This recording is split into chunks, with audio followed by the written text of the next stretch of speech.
Hello viewers, আমাদের mathematics class YouTube চ্যানেলে তোমাদের সকলকে স্বাগত। দেখো, তোমাদের মাধ্যমিক পরীক্ষা সামনেই আর কয়েকটা দিন মাত্র বাকি। তোমাদের ম্যাথমেটিক্সের প্র্যাকটিস হিসেবে এবিটিএ 2023-24 যে টেস্ট পেপার, সেই টেস্ট পেপারের দেখো একটা সাজেশন পেজ বলে পেজ দিয়েছে। এখানে সমস্ত সাবজেক্টের সাজেশন আছে। তার মধ্যে ম্যাথমেটিক্স দেখো 1058 পেজে একটা ম্যাথমেটিক্সের সাজেশন পেজ দিয়েছে। সেই পেজের সমস্ত অঙ্কগুলো আমি তোমাদের সমাধান করে দেখাচ্ছি সহজ পদ্ধতিতে কিভাবে করা যায়। তোমরা ভিডিওটা ভালো করে দেখো এবং যদি ভালো লাগে তাহলে লাইক এবং চ্যানেলটাকে একটা সাবস্ক্রাইব করে দিও আর বন্ধুদের কাছে ভিডিওটা শেয়ার করে দিও। দেখো, প্রথমে আমরা চলে আসি 1058 পেজ। 1058 পেজে দেখো ম্যাথমেটিক্স বলে আছে। সেই ম্যাথমেটিক্সের কিছু কিছু অঙ্ক দেওয়া আছে। সেই অঙ্কগুলো সাজেশন হিসেবে এইগুলো দেওয়া আছে, এই কোশ্চেনগুলো তোমরা ভালো করে প্র্যাকটিস করো। এই প্র্যাকটিস করলে দেখবে এই ধরনের অঙ্ক পরীক্ষায় আসবে, তোমরা মাধ্যমিক পরীক্ষায় সহজে সেটা করতে পারবে। তোমরা সবাই টেস্ট পেপারটা কাছে নিয়ে বসো এবং কোশ্চেনগুলো দেখো এবং কিভাবে সমাধান করতে হয় সেগুলো দেখতে পাবে। দেখো, তোমাদের 1 নম্বর প্রশ্ন আছে, 400 টাকার 2 বছরের সমূল চক্রবৃদ্ধি 441 টাকা হলে বার্ষিক শতকরা চক্রবৃদ্ধি সুদের হার কত? তাহলে কি বলেছে কোশ্চেন, 400 টাকার, তার মানে আসল, এখানে আসলটা কি হবে, পি সমান হয়ে গেল কত, 400 টাকা। তারপরে কি বলেছে, 2 বছরের সমূল চক্রবৃদ্ধি, অর্থাৎ সময়কে আমরা এন দিয়ে প্রকাশ করি, সেটা হয়ে গেল 2 বছর।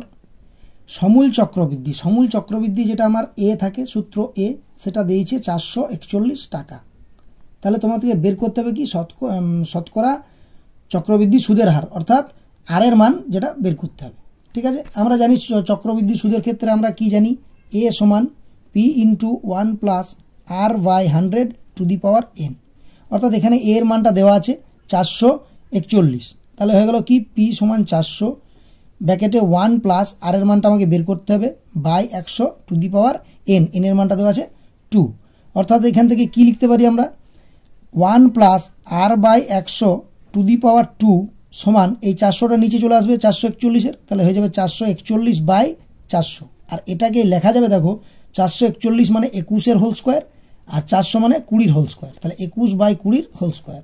অর্থাৎ আমরা লিখতে পারি কি, 1 plus R by 100 to the power n সমান 21 বাই 20। এখন যদি আমরা টু দি পাওয়ার এন নয়, টু দি পাওয়ার 2 সমান 21 বাই 20 টু দি পাওয়ার 2।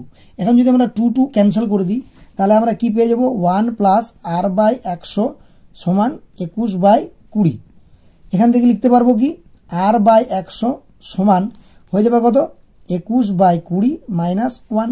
তাহলে পেয়ে যাব কি, আর বাই 100 সমান, যদি 20 লসাগু করি তাহলে 21 মাইনাস 20, অর্থাৎ হয়ে গেল 1-এর 20। তার মানে কি পেয়ে গেলাম, এখানে আর সমান কি হয়ে যাবে, 1-এর 20-কে 100 দিয়ে গুণ হবে, তাহলে 1-এর 20 গণিত 100, অর্থাৎ 20 5-এ 100, তার মানে 5। অর্থাৎ যে আমরা আর এর মানটা বের করবো বলেছিলাম, সেই আর এর মানটা হয়ে গেল 5%। চক্রবৃদ্ধি সুদের হার, তাহলে আমরা দেখতে পাবো এখানে চক্রবৃদ্ধি সুদের হার 5%, অর্থাৎ শতকরা 5 টাকা। ঠিক আছে, এরপর দেখো কোশ্চেন নাম্বার 2 কি বলছে, বার্ষিক x% সরল সুদের হারে কত টাকার x বছরের সুদ x টাকা হবে? ভালো করে দেখো কি বলেছে, বার্ষিক x% সুদের সরল সুদের হারে, তার মানে এখানে x% দিয়েছে, আর এর মানটা হবে x, কত টাকার x বছর, তার মানে x বছর, সময়টা হবে বছর x, সুদটাও বলেছে x। অর্থাৎ আমরা কি দেখো 2-এর অঙ্ক, সরল সুদের ক্ষেত্রে আমরা কি জানি, আমরা জানি I equal to P R T by 100। এখানে যেমন আই সুদ, আই এর মানটা দিয়ে দিয়েছে কি x, পি এর মানটা কি দিয়েছে কত টাকার, অর্থাৎ পিটা আমাকে বের করতে হবে, আর এর মানটা কি দিয়ে দিয়েছে x, আর সময়টাও বলে দিয়েছে কি x বছর, অর্থাৎ সময় যেটা টি সেটাও x। এই সবগুলো বসিয়ে আমরা এখান থেকে সহজে পি এর মানটা বের করে নিতে পারবো। তাই সমান x, পি এর মানটা বের করতে হবে পি ইন্টু এক্স ইন্টু সময় হচ্ছে x বাই 100, অর্থাৎ আমরা এখান থেকে লিখতে পারি কি 100 ইন্টু এক্স সমান P into x into x. এখন যদি এক্স এক্স কাটাকুটি হয়ে যায়, তাহলে আমরা কি লিখতে পারবো, পি ইন্টু এক্স সমান 100, অর্থাৎ পি সমান চলে আসবে কত, 100 বাই এক্স। এটাই হচ্ছে উত্তর। আসল হচ্ছে 100/x। এখানে দেখো উত্তর আছে 100/x টাকা। ঠিক আছে, এরপর দেখো 3 কোশ্চেন বলেছে xy is to Z square, yz is to X square, zx is to Y square এর যৌগিক অনুপাত হলো। এই যৌগিক অনুপাতটা বের করতে হবে। সেটা কি সমানুপাত হবে, সাম্যানুপাত হবে, না গুরু অনুপাত হবে, লঘু অনুপাত হবে, কোনটি হবে? ঠিক আছে, তাহলে আমরা জানি যৌগিক অনুপাত কি করে বের করে, প্রথম পদগুলোর সব গুণ ইজ টু দ্বিতীয় পদগুলোর সব গুণ। ঠিক আছে, তাহলে দেখো কিভাবে করতে হবে। কোশ্চেন নাম্বার 3 যে xy গণিত yz গণিত zx ইজ টু, তার সঙ্গে অনুপাত কার বলেছে, Y square Z square X square Y square, অর্থাৎ জেড স্কোয়ার গণিত এক্স স্কোয়ার গণিত ওয়াই স্কোয়ার। এখন এগুলো যদি সব গুণ করি তাহলে কি হয়ে যাবে, এটা এক্স স্কোয়ার গণিত মানে X square Y square Z square is to X square Y square Z square সাজিয়ে নিলাম। তাহলে সব এটা কেটে গেল, তার মানে হয়ে গেল 1:1। তাহলে 1:1টাকে কি বলা হয়, সাম্যানুপাত বলা হয়। তাহলে এটা উত্তর হচ্ছে সাম্যানুপাত। দেখো তোমরা সাম্যানুপাতে দাগ দাও, তাহলে উত্তর হচ্ছে এটা সাম্যানুপাত। এরপরে আছে কোশ্চেন নাম্বার 4 বলেছে ax square plus bx plus c সমান 0, a নট ইকুয়াল টু 0 সমীকরণের বীজদ্বয় অবাস্তব হলে b স্কোয়ার মাইনাস 4ac হবে। এই যে বীজদ্বয় অবাস্তব হলে আমরা কি একটা সূত্র জানি যে কখন বীজগুলো বাস্তব হয় কখন অবাস্তব হয়। ax square plus bx plus c সমান 0, এই যে সমীকরণ দ্বিঘাত সমীকরণ, এই দ্বিঘাত সমীকরণের বীজগুলো কখন বাস্তব হয় কখন অবাস্তব। এখানে বলেছে অবাস্তব হবে।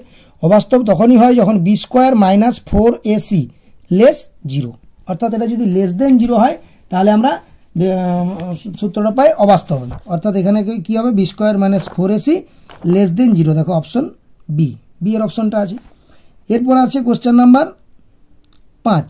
কোশ্চেন নাম্বার 5 বলেছে কি এওবি বৃত্তের ব্যাস সি বৃত্তটির উপর যে কোনো একটি বিন্দু এসি সমান 3 সেমি, বিসি সমান 4 সেমি হলে এবি এর দৈর্ঘ্য। তাহলে এবি ব্যাস এবং সি একটি বিন্দু। তাহলে দেখো 5 নম্বর কোশ্চেন যদি আমরা করি, একটা বৃত্ত যদি আঁকি তাহলে বৃত্তটার ব্যাস হচ্ছে A B.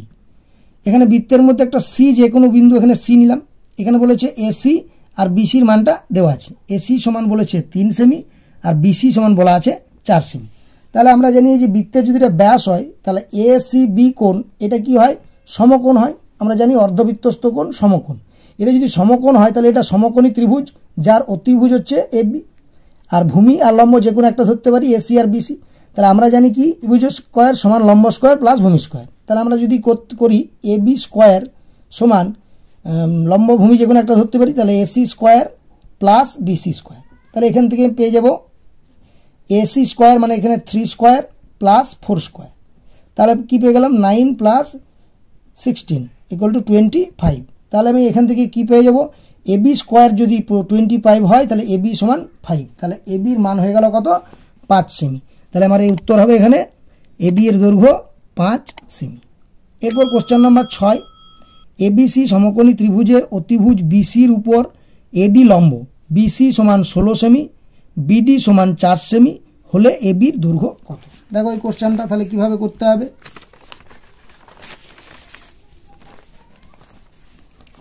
Question number 6, ABC সমকোণী ত্রিভুজ। তাহলে এবিসি যদি একটা সমকোণী ত্রিভুজ আঁকি তাহলে আমরা একটা সমকোণী ত্রিভুজ আঁকি এ বি সি। এটা ধরো আমি সমকোণ ধরে নিলাম। তাহলে এ বি সি সমকোণী ত্রিভুজ কি বলেছে, বিসির উপর এডি লম্ব, বিসির উপর এডি লম্ব, এটা হচ্ছে এ বি সি। তাহলে এডি হচ্ছে একটা লম্ব বিসির উপর।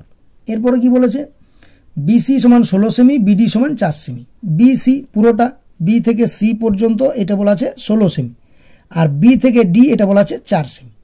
ঠিক আছে, তাহলে এবির দৈর্ঘ্য দেখো আমরা এই সমকোণী ত্রিভুজের অতিভুজের উপর যদি একটা লম্ব টানি তাহলে আমরা একটা সূত্র জানি কি হয়, এখানে এবি, এই যে এবির স্কোয়ার সমান হয় বিডি ইন্টু বিসি, অর্থাৎ বিডি ইন্টু বিসি। ঠিক একইভাবে আরও সূত্র আছে, এখান থেকে এসি স্কোয়ার সমান, যদি ওটা লাগবে না একটু বলে রাখছি, এসি স্কোয়ার সমান হবে BC into DC, BC into DC. তোমাদের এটা কাজে লাগবে এরকম ধরনের যদি অন্য কিছু দেয়। আরেকটা সূত্র আছে কি হবে, এডি স্কোয়ার সমান এই এডি স্কোয়ার সমান BD into DC, BD into DC. তাহলে আমার কোনটা লাগছে এখানে, এবির মান বের করতে হবে, এবি স্কোয়ারটা লাগছে। তাহলে এখানে হয়ে গেল এবি স্কোয়ার সমান বিডি, বিডি বলা আছে কত 4 ইন্টু বিসি, বিসি বলা আছে কত 16, তাহলে 4 ইন্টু 16, তাহলে হয়ে গেল এবি স্কোয়ার সমান 4 × 64। তাহলে হয়ে গেল এখানে এবি সমান √64, তার মানে হয়ে গেল কত 8, অর্থাৎ এবির মানটা পেয়ে গেলাম আমি 8 সেমি। তাহলে উত্তর হচ্ছে এখানে দেখো 8 সেমি। এরপরে ভি আই আই, π/12 রেডিয়ানের মান কত? এটা খুব সোজা, তোমরা জানো π/12 রেডিয়ানের মান, অর্থাৎ কোশ্চেন নাম্বার 7 π/12। তাহলে পাইয়ের মানটা আমরা জানি কি সবসময় 180 ডিগ্রি, তাহলে 180 ডিগ্রি বাই 12। এখন যদি আমরা কাটাকুটি করি 12 দিয়ে, 12 × 1 = 12, 6 × 18, 12 × 60, 5 × 12 = 60, অর্থাৎ হয়ে গেল 15 ডিগ্রি।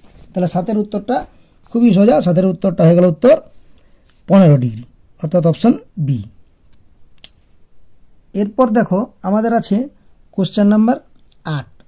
এখানে আছে cos θ প্লাস sec θ প্লাস 2 সমান 0 হলে cos to the power 2k plus 1 θ plus sec to the power 4l θ এর মান, যেখানে kl পূর্ণ সংখ্যা। তাহলে কি দেওয়া আছে, cos θ প্লাস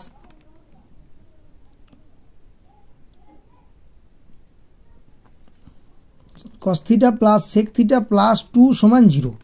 তাহলে এটা কিভাবে করতে হবে না, আমি লিখব cos θ প্লাস 1/cos θ প্লাস 2 সমান 0, অর্থাৎ লিখব cos θ, লসগু যদি করি cos θ, তাহলে এটা পেয়ে যাব cos square θ plus 1 plus 2 cos θ সমান 0। এটা যদি cos স্কয়ার θ যদি গুণ করি তাহলে কি পেয়ে যাব, cos square θ plus 1 plus cos square θ plus 1 plus 2 cos θ সমান 0।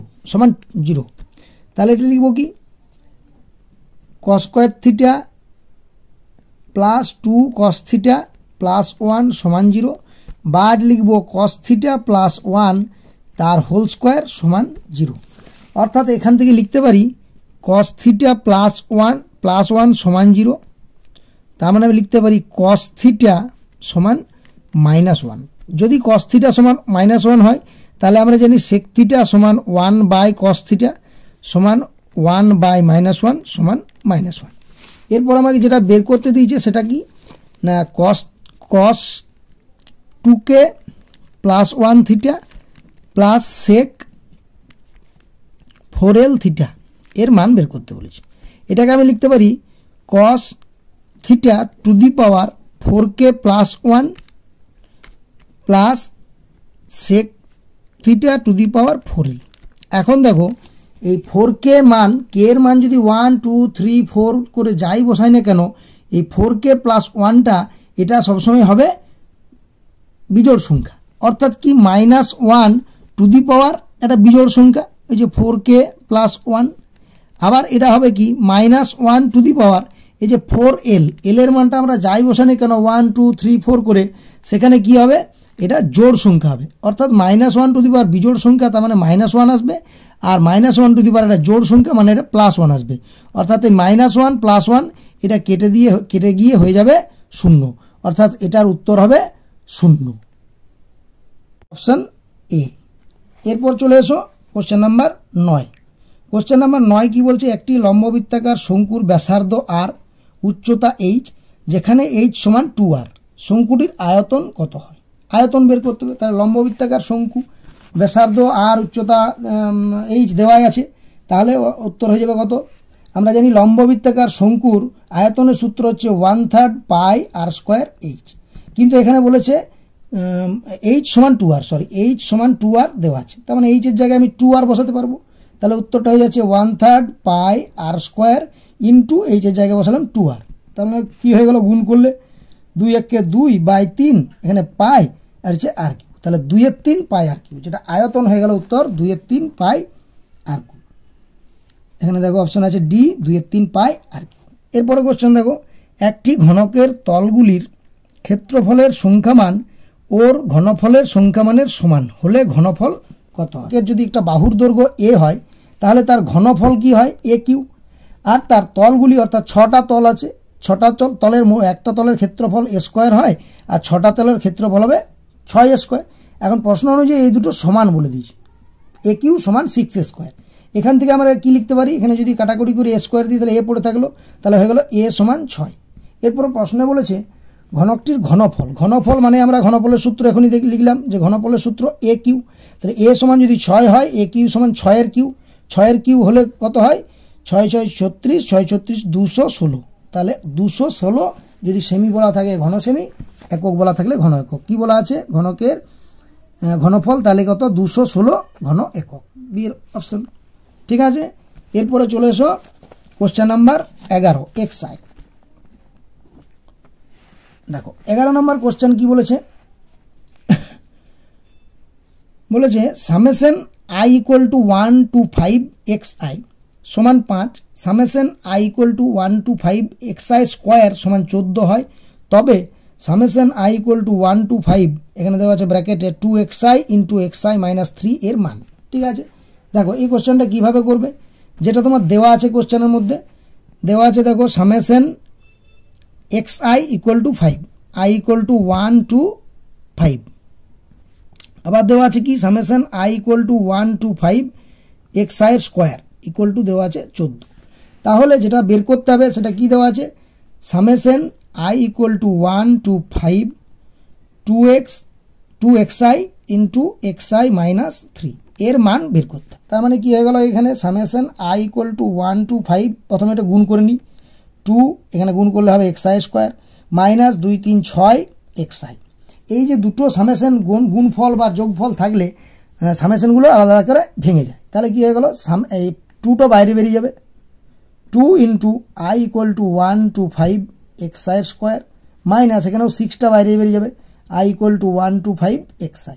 কেন, এই যে এটা ধ্রুবক পদ হলে সেই ধ্রুবকটা সামেশনের বাইরে বেরিয়ে যায়, অর্থাৎ এখানে লেখা যাবে 2 ইন্টু, দেখো আবার summation xi square, summation xi square মানটা দেওয়া আছে, কত দেওয়া আছে 14। তাহলে সামেশন xi স্কোয়ারটা যদি 14 দেওয়া থাকে তাহলে এটা আমি বসাতে পারি 2 into 14 minus 6 into summation xi এর মানটা দেওয়া আছে কত 5, তাহলে 5, তাহলে 2 ইন্টু 14, 14 দুগুণে হয়ে গেল 28 মাইনাস 5 6 30, 28 মাইনাস 30 অর্থাৎ হয়ে গেল মাইনাস 2। তাহলে 11 দাগের অপশনের হবে উত্তর হবে মাইনাস 2। কোথায় মাইনাস 2, অপশন ডি তে আছে 12 xi। তাহলে কোশ্চেন নাম্বার যদি আমরা xi দেখি, কি বলা আছে কোশ্চেন, 4 7 a 8, তারপর দেখা যাচ্ছে 10 12 সংখ্যাগুলি যৌগিক গড় 8 হলে এর মান, অর্থাৎ এই সংখ্যাগুলো গড় বলে দিয়েছে 8, তাহলে এর মান তোমাকে হিসাব করে বের করতে হবে। আমরা জানি যৌগিক গড় কি হয়, সব সংখ্যাগুলোর যোগফল আর কতগুলো সংখ্যা আছে তত দিয়ে ভাগ করতে হয়। ঠিক আছে, তাহলে দেখো কি কি সংখ্যা আছে xi অর্থাৎ 12 কোশ্চেন। সংখ্যাগুলো বলা আছে কত, 4 7 a 8, দেখে নাও, তাহলে হচ্ছে 4 যুক্ত 7 যুক্ত a যুক্ত 8 যুক্ত 10 যুক্ত 12 বাই কটা সংখ্যা আছে 1 2 3 4 5 6, 6টা সংখ্যা মানে 6 দিয়ে ভাগ হলো। তাহলে 6 দিয়ে যদি এটা ভাগ হয় তাহলে কত হবে, সেই যে এটাই হলো যৌগিক গড়, সেইটা বলা আছে 8।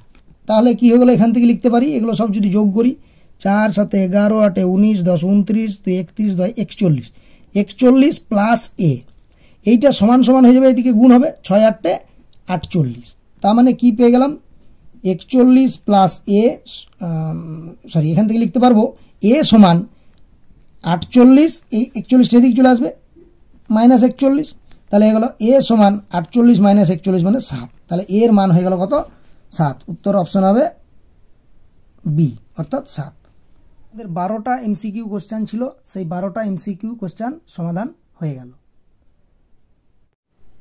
এর পরের কোশ্চেনগুলো আমরা তাহলে পরের ভিডিওতে সমাধান করব। এই ভিডিওটা যদি ভালো লেগে থাকে তাহলে একটা লাইক দিয়ে দেবে এবং চ্যানেলটাকে সাবস্ক্রাইব করে দেবে, আর বন্ধুদের মধ্যে ভিডিওটা শেয়ার করে দেবে। ধন্যবাদ, দেখা হচ্ছে পরের ভিডিওতে।